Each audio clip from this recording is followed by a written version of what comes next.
आज की वीडियो बहुत ही खास है क्योंकि आज हम बात करने जा रहे हैं south Indian suspense thriller movies की टॉप 5 के बारे में, जिनमें आप शानदार सस्पेंस और कहानी देख सकते हैं। अगर मैं आपकी जगह होता तो निश्चित ही नंबर 1 मूवी को मिस नहीं करता, क्योंकि इसमें एक बेहद आकर्षक सस्पेंस और कहानी है। और सबसे बड़ी बात यह है कि यह हिंदी डब में उपलब्ध है। इस वीडियो में मैं थोड़ा विस्तार से बात करूंगा ताकि आप इन सस्पेंस मूवीज को अच्छे से समझ सकें। इनमें क्या है, क्यों आपको इन्हें देखना चाहिए, कब देखनी चाहिए, मेरा क्या विचार है और आप इन्हें कहां देख सकते हैं। तो शुरू करते हैं नंबर 5 से और नोडी मूवी से, जिसकी IMDb रेटिंग 6.7 है। ये एक इन्वेस्टिगेटिव कहानी है जिसमें एक व्यक्ति गायब हो जाता है। कहानी शकुंतला के बारे में है, जिसकी पति एक दिन अचानक घर से गायब हो जाता है। उसका पति एक फोटोग्राफर है जो सामान्यतः समय पर घर लौट आता था, लेकिन इस बार उसका फोन बंद है और उसकी कोई खबर नहीं मिल रही। फिर पुलिस उसकी कहानी सुनकर जांच शुरू करती है, जिसमें शुरुआत एक गैंगस्टर से होती है जिसके पास उसके पति ने कुछ पैसे उधार लिए थे। फिर कैसे पुलिस, खासकर थमन कुमार, इस रहस्य का पता लगाने की कोशिश करते हैं और उस व्यक्ति का पता लगाने की कोशिश करते हैं कि वो कहां गया, कैसे गया, क्या वे उसे ढूंढ पाएंगे या नहीं। ये इस सस्पेंस मूवी की कहानी है। इसके अलावा एक मर्डर मिस्ट्री भी जुड़ जाती है और अब हमारा इंस्पेक्टर 2 मामलों में फंस जाता है।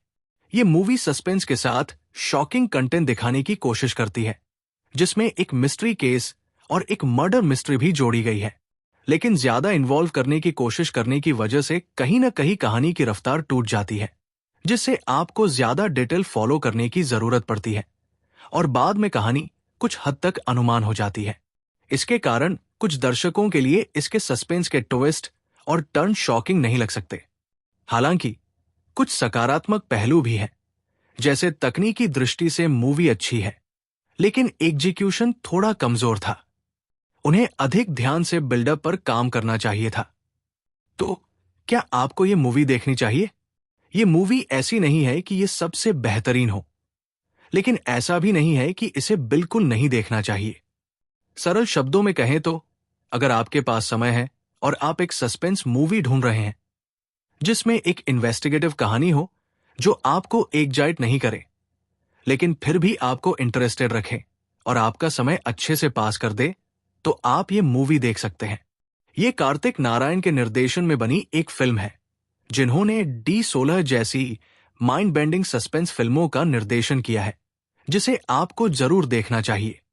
फिल्म के कुछ अभिनेता और दृश्य रात की तरह हैं, जो D16 के सबसे बेहतरीन हिस्सों में से एक थे। इस कारण से मैं इस फिल्म को लेकर एक्साइटेड था। तो नंबर 4 पर है निरंगल मुद्रू फिल्म, जिसमें स्टार कास्ट में अथर्व है और इसकी IMDb रेटिंग 6.1 है। मेरी राय में ये एक अंडररेटेड फिल्म है। केवल 500 वोट मिले हैं, जो कि कार्तिक नारायण की कंटेंट के मुकाबले थोड़ा निराशाजनक है, क्योंकि ये फिल्म इतनी भी खराब नहीं है। कहानी में 4 प्रमुख पात्र हैं, बेत्री, पार्वती, सेल्वम और बसंत। यहां 2 घटनाएं घटित होती हैं। एक तरफ पार्वती लापता है, जिसका पिता बसंत, जो एक शिक्षक है, वो अपनी दोस्तों के साथ चिंतित होकर उसे ढूंढ रहे हैं। दूसरी तरफ बेत्री की स्क्रिप्ट, जिसे उसने अपने जीवन से तैयार किया था, वो चोरी हो जाती है। अब ये केस उसके पिता सेल्वम, जो एक इंस्पेक्टर है, के पास है, जो ये देखेंगे कि क्या वह इसे ढूंढ पाते हैं या नहीं। संदर्भ के रूप में मैं आपको ये बताना चाहता हूं कि इस पिता पुत्र का संबंध ज्यादा अच्छा नहीं है। अब सवाल यह है, पार्वती लापता कैसे हुई? क्या कोई उसे ढूंढ पाएगा? और बेटरी की स्क्रिप्ट को किसने चुराया? क्या वो वापस मिल पाएगी? और इन दोनों घटनाओं के बीच क्या संबंध है? सस्पेंस और ट्विस्ट से परे ये फिल्म हमें क्या बताना चाहती है, ये सब आप फिल्म देखकर समझ सकते हैं। फिल्म अच्छी है सस्पेंस के साथ, और यदि आप इसके थीम, सिनेमैटिक डिटेल्स और पात्रों के रिश्तों पर ध्यान देंगे तो आप इसका असली अर्थ समझ पाएंगे।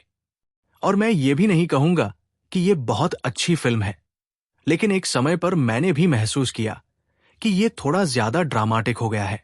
तो क्या आपको ये फिल्म देखनी चाहिए?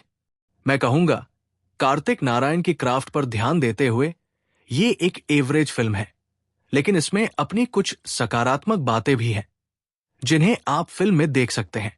यदि आप अपनी अपेक्षाएं थोड़ी कम रखें तो अथर्व जैसे अभिनेता अपनी एक्टिंग से आपको अच्छी तरह से मनोरंजन देंगे।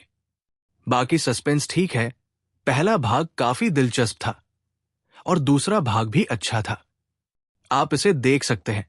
नंबर 3 पे है विकट की सीरीज, जिसकी रेटिंग 7.5 है और इसके स्टार कास्ट में है नरेश अगस्ती और मेघा आकाश। ये एक वेब सीरीज है, न कि फिल्म, जिसका पोस्टर देखकर मैं एक्साइटेड हुआ था और अब ये G5 पर आ चुकी है। कहानी एक गांव की है जहां एक जंगल है जिसमें प्रवेश करने पर कोई भी अपनी इंद्रियां खो देता है, उसकी याददाश्त खत्म हो जाती है।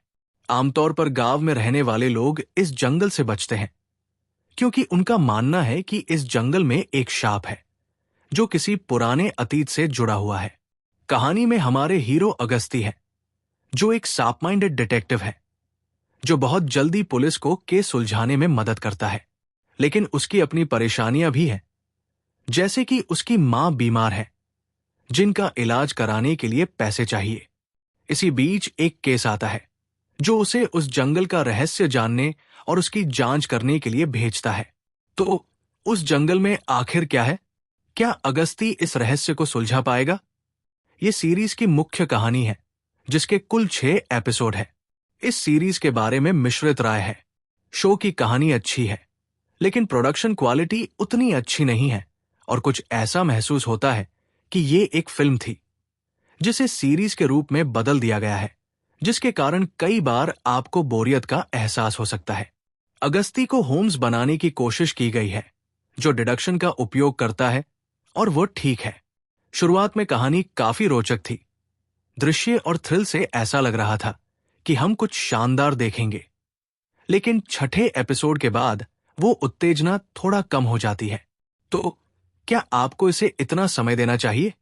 अगर आपके पास अच्छा खासा समय है और आप एक इन्वेस्टिगेटिव कहानी देखना चाहते हैं जो थोड़ी बड़ी हो और जिसमें सस्पेंस, ट्विस्ट और टर्न्स ठीक ठाक हो, तो आप इसे कम उम्मीदों के साथ G5 पर देख सकते हैं।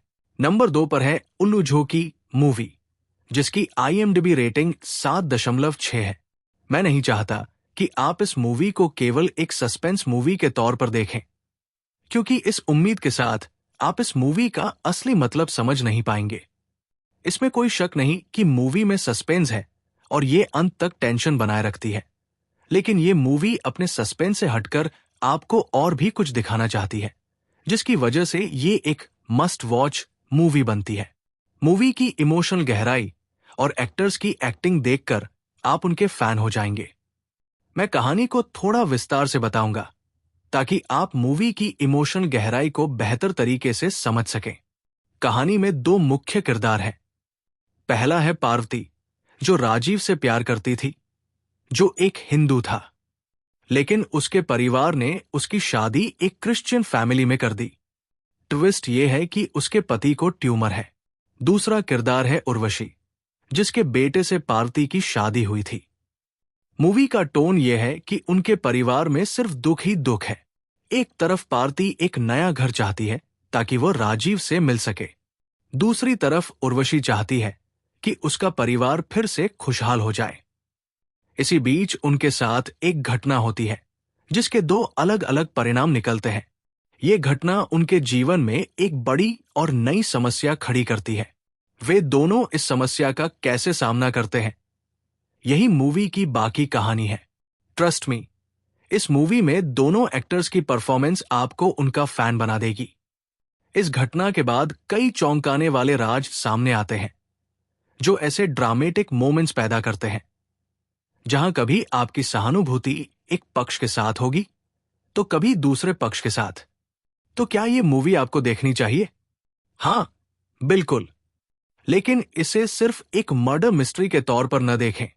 ये मूवी इंसानी भावनाओं, रिश्तों, संघर्ष और दुख जैसी थीम्स को बहुत खूबसूरती से दर्शाती है।